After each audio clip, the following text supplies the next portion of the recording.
নমস্কার। আমি আগেই ক্লিয়ার করে দিই, এই যে ফর্মটা আমি ফিল আপ করে দেখাবো আজকে, সেই ফর্মটা ফিল আপ কিন্তু শুধুমাত্র বিহার রাজ্যের জন্য। আমাদের স্টেটে যেহেতু এখনো চালু হয়নি, আমাদের স্টেটের ক্ষেত্রে অন্যরকম করেও হতে পারে। এখন কিভাবে ফর্ম ফিল আপ চলছে, সেই পদ্ধতিটাই আমি আপনাদেরকে এখানে ডিসকাস করব। আর আশা করছি এই ভিডিও থেকে আপনাদের যে এর আগে প্রশ্নগুলো আপনারা করছিলেন, তার সমস্ত প্রশ্নেরই উত্তর আপনারা এই ভিডিও থেকে পেয়ে যাবেন এক এক করে। আমি চেষ্টা করব সমস্ত কিছু বিস্তারিত আলোচনা করে দেখানোর। আর এটাও আন্দাজ করতে পারবেন কোন কোন ডকুমেন্ট লাগতে পারে। বিহারের ক্ষেত্রে যা লাগছে হয়তো সেরকমই ডকুমেন্ট আমাদের লাগতে পারে। যেহেতু নিউজে আপনারা দেখেছেন, এর আগের ভিডিওতে আমি দেখিয়েছি যে হয়তো বিহারে যেরকম চলছে ঠিক সেরকমই আমাদের ওয়েস্ট বেঙ্গলেও হতে পারে। এই ভিডিওতে আপনাদেরকে শেখাবো যে অনলাইনে এনুমারেশন ফর্ম কি করে ফিল করতে হয়। আমি ফর্মটা ফাইনাল সাবমিট করব না। আমার রিলেটিভ একজন বিহারে থাকে এবং তার বাবা মা এখানে থাকে। সেক্ষেত্রেই তার ক্ষেত্রে কি কি অপশন এনেবল আছে কি না আছে সেই ব্যাপারে আপনাদেরকে দেখাবো ফর্ম ফিল আপ করে। তো আপনারা দেখুন, এই যে এখানে অপশনটা আছে ফিল এনুমারেশন ফর্ম অনলাইন, এখানে ক্লিক করুন। ক্লিক করলে পরে দেখুন কি আসছে, মোবাইল নাম্বার দিয়ে লগ ইন করবেন। যদি লগ ইন করা থাকে বা সাইন আপ করা থাকে আগের থেকে, সেক্ষেত্রে এখানে মোবাইল নাম্বার দিলে পরে রিকোয়েস্ট ওটিপিতে ক্লিক করলে পরে আপনার ওটিপি চলে যাবে। যদি সাইন আপ করে না থাকেন, আমার আগের ভিডিওতে সাইন আপ করা ভিডিও দেওয়া আছে, যে ভিডিওতে আমি দেখিয়েছিলাম যে ছবি কি করে চেঞ্জ করবেন সেখানে দেওয়া আছে, আপনারা সেই ভিডিওতে দেখে নেবেন। আমি এখানে মোবাইল নাম্বার দিয়ে ক্যাপচা দিয়ে রিকোয়েস্ট ওটিপিতে ক্লিক করছি। দেখুন লগ ইন হলে পরে প্রথম অপশন একদম আপনার এন্টার এপিক নাম্বার দিয়ে সার্চ অপশনে ক্লিক করবেন। সার্চ করার সঙ্গে সঙ্গে এরকম একটা আপনাদের ডিটেলস আসবে। এখানে আপনাদের নাম শো করবে, সিরিয়াল নাম্বার শো করবে, পার্ট নাম্বার শো করবে, আপনার ডিটেলসে মোটামুটি শো করবে। এবার এখানে আপনি আপনার মোবাইল নাম্বার দিন, যদি মোবাইল নাম্বার লিঙ্ক থাকে অলরেডি সেক্ষেত্রে তার ওটিপি যাবে সেই মোবাইলে, অথবা আপনি নিজের মোবাইল নাম্বার কিন্তু দিতে পারেন, কোনো অসুবিধা হবে না। তারপর সেন্ড ওটিপিতে ক্লিক করবেন। দেখুন নতুন মোবাইল নাম্বার দিয়ে যখনই আপনি এন্ট্রি করবেন তখন দেখাবে আপনার অলরেডি মোবাইল নাম্বার লিঙ্ক করা আছে। এবার এটাকে কি করবেন, আপনার যদি সেই মোবাইল নাম্বার না থাকে আপনার কাছে সেক্ষেত্রে প্রসিড টু উইদাউট লিঙ্কিংয়ে ক্লিক করবেন। এবার যে মোবাইল নাম্বারটা দিয়েছেন সেই মোবাইল নাম্বারে কিন্তু ওটিপি যাবে। তারপর ভেরিফাই ওটিপিতে ক্লিক করবেন। ওটিপি সাবমিট করে দিচ্ছি। এই যে ভেরিফাই ওটিপি দেখতে পাচ্ছেন, ভেরিফাই ওটিপিতে ক্লিক করছি। ভেরিফাই ওটিপিতে ক্লিক করার পরে দেখুন আপনার এখানে আপনার মোবাইল নাম্বারটা শো করবে, ডিটেলসটা শো করবে। আমি এগুলো যেগুলো ব্লার করতে হবে সেগুলো ব্লার করে দেব। এবার এখানে দেখুন আপলোড ফটো, আপনাকে ফটো আপলোড করতে হবে, সেটা হচ্ছে 2 MBর মধ্যে জেপিজি আকারে।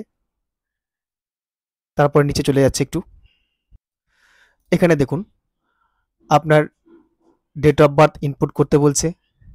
আধার নাম্বার দিতে চাইলে দিতে পারেন, না দিতে চাইলে কোনো অসুবিধা নেই। ফাদার বা লিগ্যাল গার্জিয়ান, এখানে লিগ্যাল গার্জিয়ান স্বামী হতে পারে, বাবার নামও এখানে ইনপুট করতে পারেন।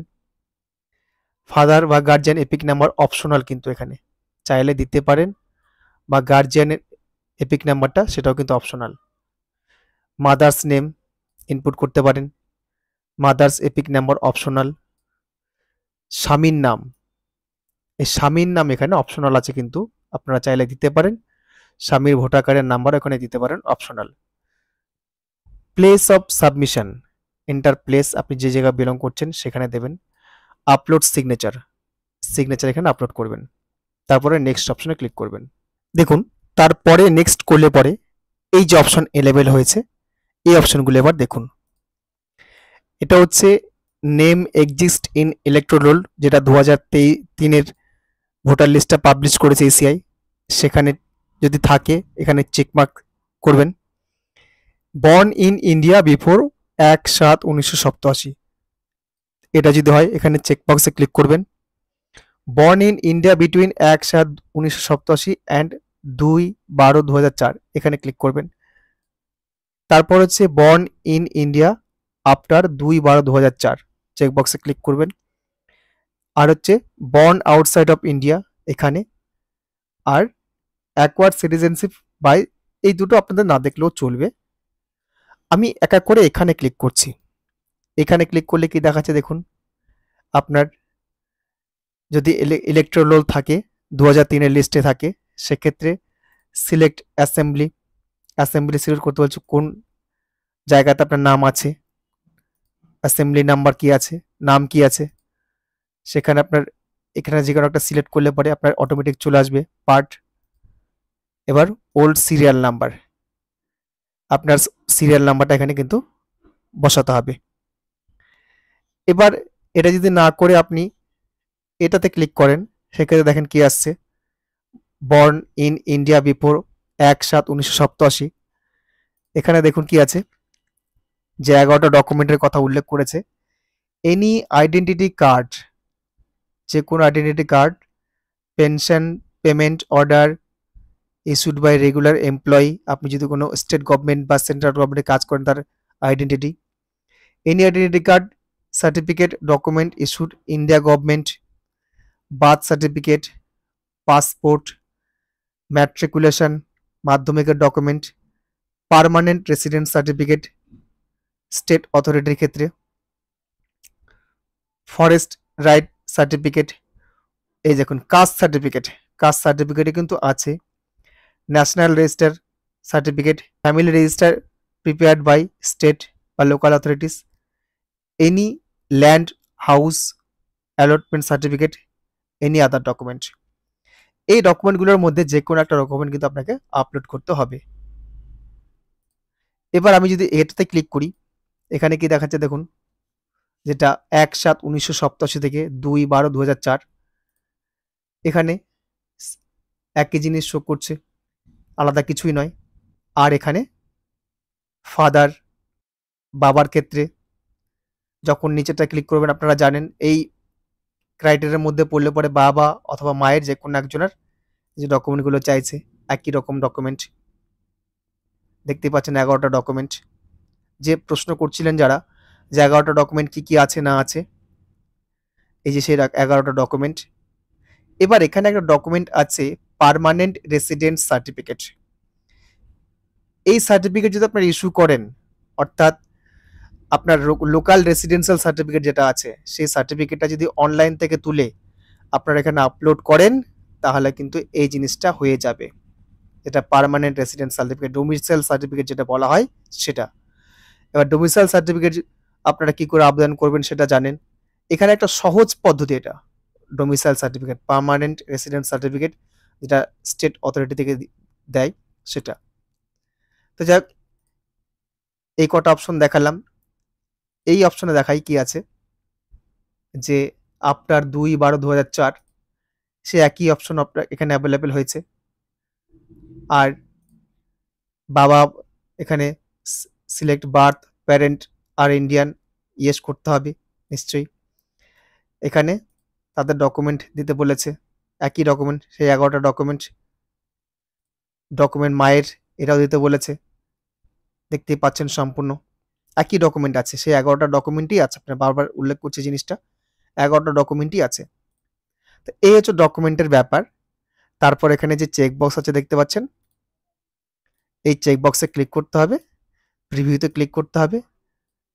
প্রিভিউতে ক্লিক করার পরে সাবমিট বাটন আসবে। আমি ফার্দার এগোতে পারছি না, কারণ আমি আপনাদেরকে প্রথমেই বললাম যেটা আমি ফাইনাল সাবমিট করব না, কারণ এর ক্ষেত্রে সেই প্রধানের সার্টিফিকেট, রেসিডেন্সিয়াল সার্টিফিকেটটা আবেদন করা নেই, আবেদন করতে হবে, তারপর সেটা কিন্তু অ্যাপ্লাই করা যাবে। তো প্রধানের সার্টিফিকেট অ্যাপ্রুভাল হতে সময় লাগে, যেহেতু জানেন প্রধান বা মিউনিসিপ্যালিটির আপলোড হয়ে গেলে পরে সেই সার্টিফিকেট দিয়ে ইনি আপলোড করবেন, তারপরে সেটা ফাইনাল সাবমিট হবে। তারপর আশা করছি বুঝতে পারলেন কি করে কি করবেন বা কোন কোন ডকুমেন্ট লাগবে। আমি ফাইনাল সাবমিট করে দেখাতে পারলাম না, তার জন্য দুঃখিত।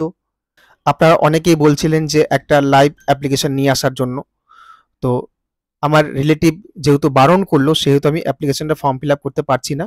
সে অনলাইনে আবেদন করেছে, তাই অনলাইনেরটা অ্যাপ্রুভাল হয়ে গেলে পরে তাহলে সেটা আমি ফাইনাল সাবমিট করতে পারবো, তার আগে কিছু করতে পারছি না, কারণ তার পারমিশন ছাড়া এগুলো করা ঠিক হবে না। সে যতক্ষণ না বলবে আমাকে, ততক্ষণ আমি কিছু করতে পারছি না এখানে। আর দ্বিতীয়ত, যেহেতু এটা স্টেটের, আলাদা স্টেটের ব্যাপার, অতএব সে ব্যাপারে আমাদের এই স্টেটে বসে এগুলো কিছু না করাটাই বেটার। তবে এইটুকু বোঝা যাচ্ছে জন্মস্থানের প্রমাণপত্র হিসেবে কিন্তু পার্মানেন্ট রেসিডেন্ট সার্টিফিকেট কিন্তু প্রোভাইড করতেই পারেন, কারণ সেখানে একটা অপশন এনেবল করে দিচ্ছে। দেখতেই পারলেন আপনারা, প্রথম অপশনের ক্ষেত্রে কিন্তু শুধু লিস্ট থেকে তুলে ধরতে হবে যারা 2003-এর লিস্টে অ্যাভেলেবেল আছেন। তার পরেরগুলো দেখতেই পেলেন যে আপনাদের যে পার্মানেন্ট রেসিডেন্ট সার্টিফিকেট উপরের 10টা ডকুমেন্ট না থাকলে পরেও পার্মানেন্ট রেসিডেন্ট সার্টিফিকেট আপলোড করলেও কিন্তু সেক্ষেত্রে হয়ে যাচ্ছে। তারপরে যখন পরের স্টেপে দেখালাম সেখানেও কিন্তু পার্মানেন্ট রেসিডেন্ট সার্টিফিকেট, এগুলো কিন্তু অনলাইনে আবেদন করলে পাওয়া যায়। আবেদন করলেই সেটা সঙ্গে সঙ্গে অ্যাপ্রুভাল না হলেও 2-3 দিন পরে সেটা অ্যাপ্রুভাল হয়ে যায়, যেটা এনার ক্ষেত্রে ঘটেছে যে উনি আবেদন করতে দিয়েছেন, 2-3 দিন পরে হয়তো অ্যাপ্রুভাল হয়ে গেলে সেটা তিনি তারপর আপলোড করবেন আমাকে যেটা বলেছেন। তো আপনারা কিন্তু বিব্রত না হয়ে ভাবতেই পারেন যেটা সহজভাবেই আছে, অতটা কঠিন নয়। আর এটা যদি ভেবে বসে থাকা যায় যে কি ডকুমেন্ট সাবমিট করব, আমি আপনাদেরকে দেখিয়ে দিলাম যে কোন কোন ডকুমেন্ট আছে। তার মধ্যে এই ডকুমেন্টটা আমার মনে হয় সহজলভ্য, যেটা ডোমিসাইল সার্টিফিকেট, আপনারা কিন্তু খুব সহজেই পেতে পারেন। আমি উপরে ডেসক্রিপশন বক্সে বা উপরে আই বাটনে দিয়ে দেবো কি করে ডোমিসাইল সার্টিফিকেট আবেদন করবেন ওয়েস্ট বেঙ্গলের ক্ষেত্রে। যখন ওয়েস্ট বেঙ্গলের ক্ষেত্রে চালু হবে তখন আমি কিন্তু আবার ফ্রেশ একটা অ্যাপ্লিকেশন নিয়ে আপনাদের সামনে হাজির হব, এরকম করেই আশা করব। ততক্ষণ অবধি আমার সঙ্গে থাকবেন আপনারা। যদি সাবস্ক্রাইব করে না থাকেন অবশ্যই সাবস্ক্রাইব করবেন, নোটিফিকেশানে ক্লিক অল করে রাখবেন যেন পরবর্তী ভিডিও যখনই আমি আপলোড করব আপনাদের সামনে সবচেয়ে প্রথমে চলে যায়। আজকের ভিডিও এখানে শেষ করছি, ধন্যবাদ।